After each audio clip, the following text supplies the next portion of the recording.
네, 안녕하세요. 센스쟁이 은싸이와 함께하는 역사 이야기. 오늘이 한 12번째쯤 되려나? 11번째, 12번째 될 것 같네요. 네. 제가 지금 일요일임에도 불구하고 나와서 지금 찍고 있습니다. 겁나 피곤하네요.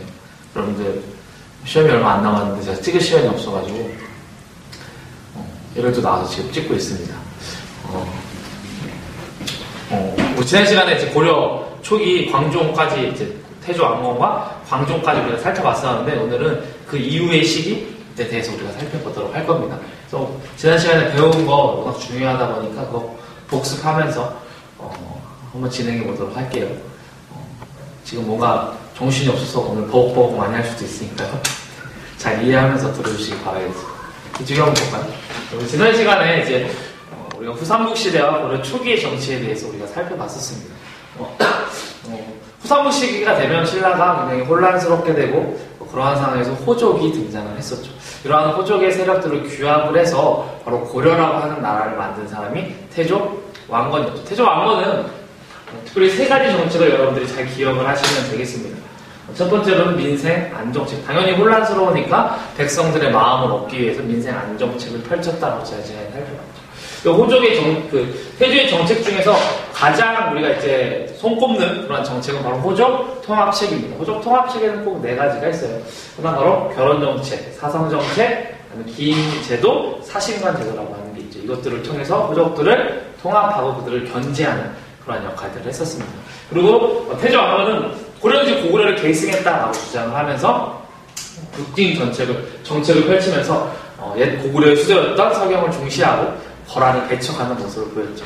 하지만 태조의 이러한 정책 가운데서 이제 결혼정책이라고 해서 부인이 29명이 될 정도로 너무 많아지자 자식이 너무 많은 거예요. 태조가 죽고 나서 이 사이에 이제 왕위 계승 분쟁이 일어나게 되죠.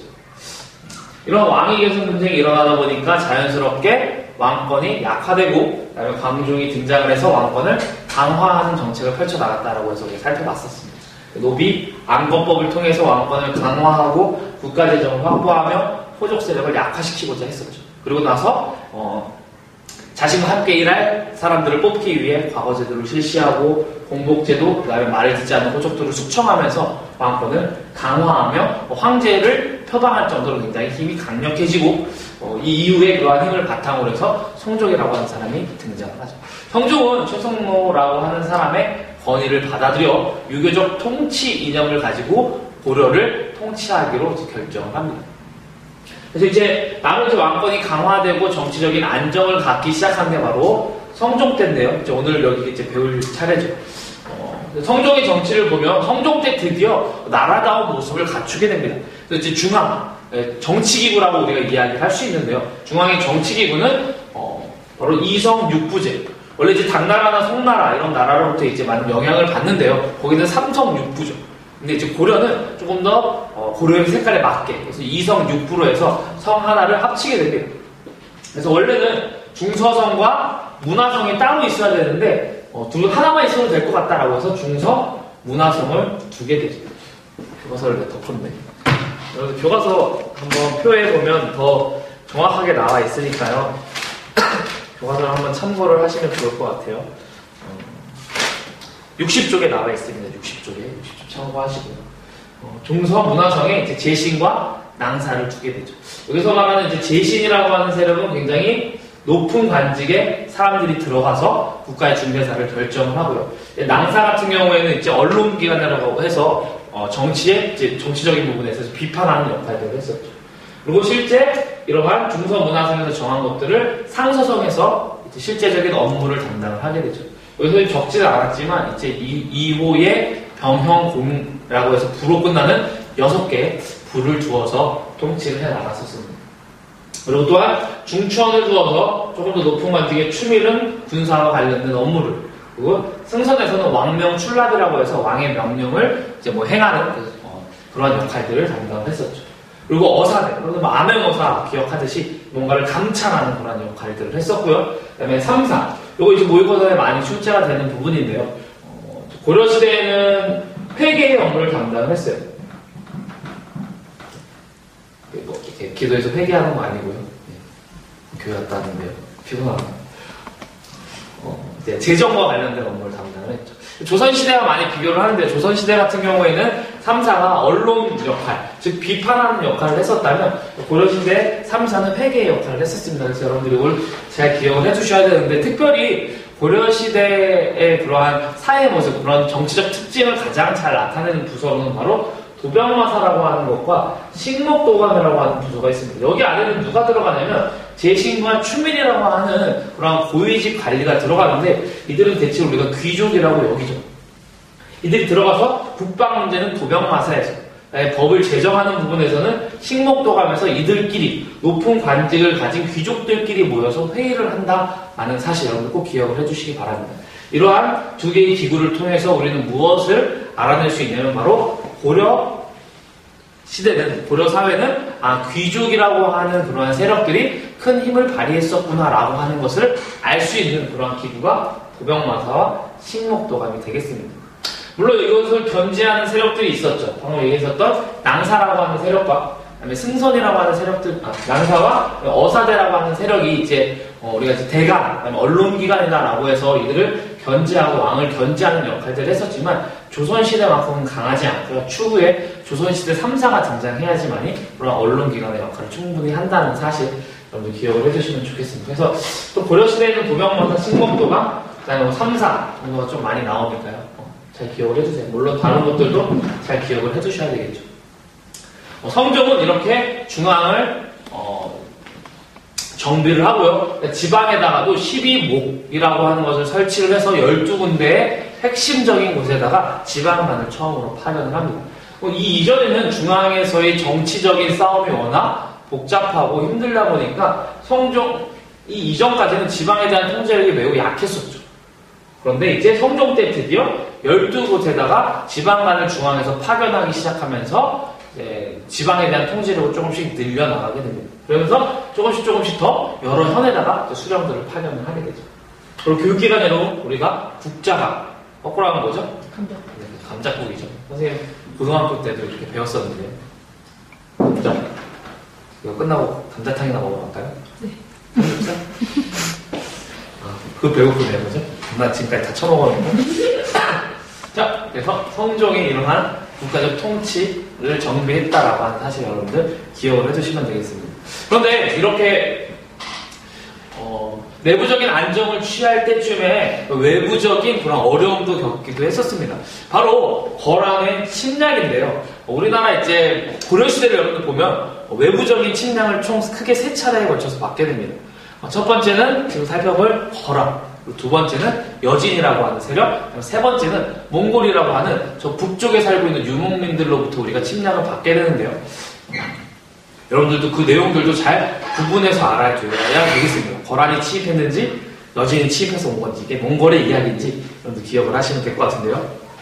먼저 오늘 거란에 대해서 한번 살펴보죠. 거란은 지도 그릴 때가 마땅치 않아요. 거란 같은 경우에는 항상 고려랑 되게 친하게 지내고 싶어 했어요. 근데 우리 고려 같은 경우에는 거란을 항상 배척했습니다. 저 아까 봤듯이 태조는 거란을 배척했거든요. 여러분들 이제 여기 지도 이제 크게 찍지는 못하지만 한번 보시면은 이 지도도 익숙해지죠? 자꾸 보다 보니까 그냥 한반도 같죠? 여기가 이제 고려라고 한다면 여기에 이제 거란이라고 하는 세력이 있었고요. 이쪽에 이제 여진이 흩어져 살고 있었어요. 그리고 이쪽에는 당나라가 망하고 이제 송나라라고 하는 세력이 생겼죠. 원래 이제 전통적으로 송이라든지 이제 고려는 굉장히 좀 항상 친한 우호적인 관계를 많이 맺고 있었어요. 그에 반해 이제 이 거란과 송나라는 조금 적대적인 관계라고 여러분 보시면 되겠습니다. 거란 같은 경우에는 이쪽이 항상 욕심이 나죠. 워낙 넓은 땅이잖아요, 그죠? 그래서 이쪽을 먹고자 하는 항상 욕심에 있는데 항상 송과 고려가 친하게 지내다 보니까 이쪽이 되게 뭔가 찝찝한 거야. 이쪽에다 집중을 하려고 하니까. 그래서 이쪽에 대한 평화를 항상 원했었습니다, 거란은. 그래서 거란은 고려가 생겨나고서부터 거란은 고려에다가 계속 우호적인 관계를 요청을 하게 되죠. 한 1화로 이제 태조 왕건이 왕위로 즉위했을 때 거란이 이제 우리 고려와 친하게 지내기 위해 낙타를 보내서 40마리의 낙타를 딱 보내죠. 근데 태조 왕건이 낙타를 딱 보니까 어때? 이거 뭐야? 등 막 볼록볼록 어디다 써놓은지 모르고 그죠? 네, 태조 왕건은 거란을 어떻게 좋아했어요? 싫어했어요? 싫어했어요. 그러다 보니까 걔네가 보낸 낙타를 만부교 밑에다가 굶어 죽이게 되죠. 그 정도로 거란이 굉장히 배척하게 됩니다. 자, 거란이 나름 선물을 보냈어. 고려에다가. 낙타 40마리. 근데 우리 고려가 어떻게 했어? 그거. 그러면 죽였죠. 자, 거란 기분이 나쁠까 좋을까요? 나쁘죠. 크게 대답해. 네. 무슨 쪼잘쪼잘거려요? 거란 굉장히 기분이 나쁘죠. 거란의 송나라로 가기 위해서는 바로 고려라고 하는 그런 작지만 강력한 존재를 뭔가 해결을 했어야 됐죠. 그래서 안 되겠다. 한번 혼주를 내줘야 되겠다라고 해서 소손영이라고 하는 사람을 보내서 우리 고려를 치게 하죠. 그런데 이때 우리 고려의 한 장수인 서희라고 하는, 서희는 이걸 겁나 잘 털었나 봐요. 서희라고 하는 분이 가서 소손영을 만나서 외교談판을 하게 됩니다. 서희가 소손영을 딱 만나죠. 소손영 역할 해줄래요? 네. 자, 소손영 내가 왜 쳐들어왔어? 그냥. 라고 하니까 이렇게 그냥이라고 하지 않고 나름의 이유를 대죠. 왜 그러냐? 야, 첫 번째로 이야기를 하죠. 야, 이쪽에 원래 쳐들어왔는데 이쪽에 원래 우리 땅이었다. 거란인이 살고 있었다. 그리고 그래서 쳐들어온 거다. 그리고 너희들 왜 우리랑 굉장히 가깝고 송이랑은 먼데 가까운 우리랑 친하게 안 지내고 왜 송이랑만 친하게 지내냐? 우리랑 친하게 지내자. 라고? 그래서 쳐들어왔다는 거야. 삐져가지고. 너네 우리 옛날에 낙타 40마리 굶어 죽였잖아.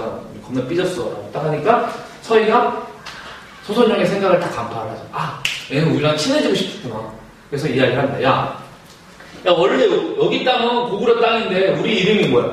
고려야. 우리는 고구려를 계승한 국가라는 말이야. 그러니까 당연히 여기는 우리 땅이지.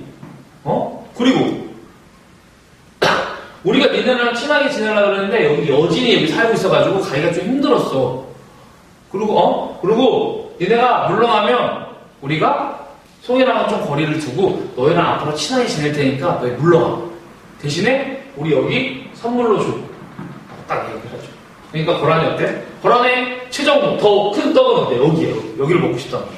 그러니까 고려에게 이쪽 지역을 내주는 조건으로 물러가게 되죠. 이게 바로 1차 침입이고 우리는 이것을 서희의 외교 담판이라고 합니다. 그래서 서희는 이러한 외교 담판으로서 강동 육주라고 하는 여기 지역을 오히려 차지를 하게 됩니다. 대단하죠? 서희. 제가 좋아하는 인물 중에 하나예요. 저랑 좀 비슷하죠? 너무나 잘하니까요. 아니에요? 자, 근데 우리 고려가 약속을 지킬까요? 안 지킬까요? 안 지켜요. 왜? 우리 송이랑 절친이 배신을 할 수가 없단 말이에요. 그러니까 그 사실을 덜 받은 거란이 다시 한번 쳐들어옵니다. 이때는 우리 고려가 수도인 개경을 함락당할 정도로 큰 위기를 맞이하게 됩니다. 이때 당시에 왕 현종이 나주라고 하는 지역으로 피신갈 정도로 굉장히 큰 피해를 받게 되죠. 하지만 이제 거란 역시 이쪽 지역을 다 먹기에는 굉장히 부담이 컸겠죠. 여기를 다스리려고 온 건 아니고 결국에는 우리 고려와 거란 사이에 뭔가 평화적인 관계를 맺기 위해 고려의 그런 약속을 받기 위해 쳐들어온 거고 결국 우리 고려 사람들의 노력으로 거란 세력을 밀어내게 되죠. 그러자 거란은 자신들이 원했던 것을 아직 다 완전히 차지를 하지 못하게 되죠. 그래서 결국에 또 쳐들어오게 됩니다. 3차에 걸쳐 쳐들어오게 되고 이때 바로 강감찬이 잘 알고 있죠 우리 강감찬이 귀주대첩에서 거란에게 큰 승리를 거두면서 거란을 완전히 무찌르게 됩니다. 그래서 그 이후에 거란이 또 쳐들어올 것을 대비해서 개경에 나가는 나성이라고 하는 그 수도를 둘러싼 성을 그리고 국경선에는 천리에 있는 천리장성을 축조를 해서 거란에 대비하는 모습을 보이게 될 겁니다. 이로써 가장 강성하게 컸었던 거란 세력이 이 귀조대첩에서 패배하게 되면서 세력이 약화되고 그로 인해 고려와 송과 거란 사이에 세력 균형이 이루어지면서 이 동아시아사는 일정 부분 이제 평화로운 그러한 시대를 맞이를 하게 될 겁니다. 자, 끊었다 할까요?